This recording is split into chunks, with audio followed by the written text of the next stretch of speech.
565 रियासतों को एक करने वाले,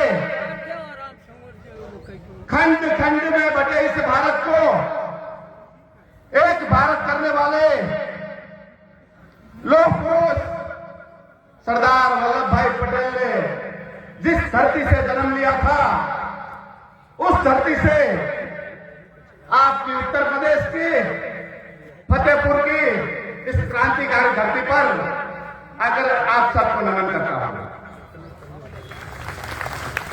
ये इस फतेहपुर की धरती है, ये वो क्रांतिकारी धरती है जिसने अंग्रेजों से आजाद करने के लिए, इस देश को आजादी दिलाने के लिए, इस देश को गुलाम भारत से आजाद करवाने के लिए जो 52 इमली की जो जगह है, 1857 के स्वातंत्र संग्राम में हमारे 52 लड़वैया को, लड़ाऊ को अंग्रेजों ने फांसी लगा दिया था। उस 52 इमली की जगह को मैं वंदन करता हूं।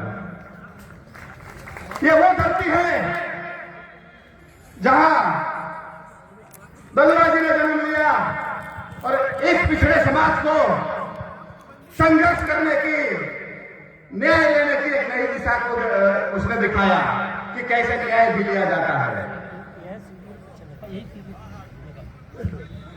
बहुत सारे इस देश में संगठन चल रहे हैं। मैं आज तीसरी बार आया हूं फतेहपुर की धरती पर। आज व्यस्तता हिसाब से व्यस्तता बहुत थी, मगर सुना कि फतेहपुर की धरती पर इतने बड़े महानुभाव और आप सब लोग आने वाले हैं और सरदार साहब की जन्म जयंती मना रहे हैं, तो मुझे रहा नहीं गया, मुझे आना ही पड़ा।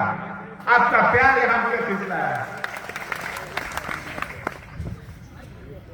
पूरे देश में मेरा प्रवास चलता है और एक महीने में 20 से 25 दिन मैं गुजरात से बाहर रहता हूं। पिछले 1 साल से निरंतर मेरा भ्रमण, मेरी टीम पूरे देश में भ्रमण कर रही है। जैसे ही सरदार साहब ने इस खंड खंड में बटे भारत को एक किया, खंडित भारत को अखंड बनाया, वैसे ही मेरी पूरी टीम तो सरदार मिशन के तहत जितने भी संगठन चल रहे हैं, दलित, पिछड़े, वंचित, शोषितों के जितने संगठन चल रहे हैं, इस संगठन को एक धारा में लाने के लिए हम काम कर रहे हैं। बहुत सारे संगठन चलाएंगे, मगर जब समाज को जरूरत होगी तब हम अगर इस प्लेटफॉर्म पर नहीं आए तो हमारी बात नहीं बनेगी और हमें न्याय नहीं मिल पाएगा। तो सरदार मिशन एक ऐसा मिशन है कि आप जो संगठन चला रहे हो चलाइए, मगर जब तक हमारा एक नारा, एक धारा और एक विचारधारा नहीं बनेगी, तब तक ऐसे ही हम शोषित रहेंगे। इसे आजादी करने के लिए, उसे आजाद करने के लिए, इसे आजाद होने के लिए हम सबको एक नारा, एक धारा और एक विचारधारा पे आना पड़ेगा। जब तक सरदार पटेल की हम बात करते हैं तो बहुत सी धार्मिक मान्यताओं में उनको बांट दिया जाता है। ये समाज, पिछड़ा समाज, दलित समाज, वंचित समाज, शोषित समाज, उनकी सामाजिक विचारधारा भी अलग है, राजकीय विचारधारा भी अलग है और धार्मिक विचारधारा भी अलग है। जब तक इन विचारधाराओं को एक नए प्लेटफॉर्म पर लाया नहीं जाएगा और उसका शोषण, जो विचारधारा इनका शोषण कर रही है, उस विचारधारा से उसको मुक्त नहीं किया जाएगा, तब तक ये समाज का उद्धार नहीं हो सकता है।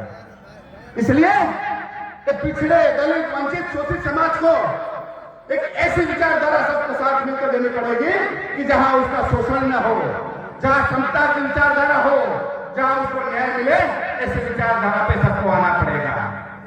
इसलिए सरदार मिशन है।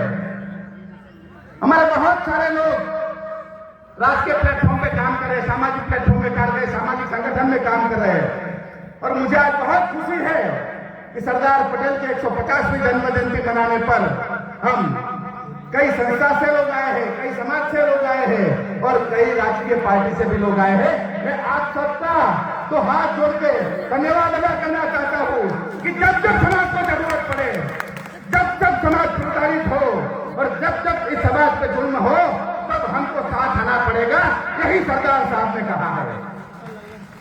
सरदार कोई व्यक्ति नहीं थे, सरदार कोई नाम नहीं था, सरदार एक विचारधारा थी और सरदार, उनका नाम वल्लभ भाई पटेल था। मगर उन्होंने जब बारडोली के सत्याग्रह को, किसानों ऊपर के लगाए हुए कर को नाबूद करने के लिए, उसको कम करने के लिए किसानों के हित में जब आंदोलन चलाया, महिलाओं ने उन्हें सरदार का बिरुद दिया। सरदार कोई नाम नहीं है, हम सब सरदार हैं। हम गांव के सरदार हो सकते हैं, जिले के सरदार हो सकते हैं, प्रांत के सरदार हो सकते हैं और राष्ट्र के सरदार हो सकते हैं। जो लोगों की समस्याओं के लिए लड़ेगा, जो व्यक्ति इस समाज के हक के लिए लड़ेगा, वो सब सरदार है। और आज सरदार साहब की जन्म जयंती पर हम प्रण लें, हम संकल्प करें कि सरदार साहब ने, हमारे महापुरुषों ने, बाबा साहब आम्बेडकर ने जो रास्ता दिखाया है, उसी रास्ते पर चलकर इस देश को आगे बढ़ाए और इस देश को सही मायने में हम विकसित भारत बनाए। और सम्राट अशोक के समय में जो भारत था, जो सोने की चिड़िया था, उस भारत को हम बनाने के लिए फिर से एकजुट हो। जय सरदार, नमो बुद्धाय, जय संविधान।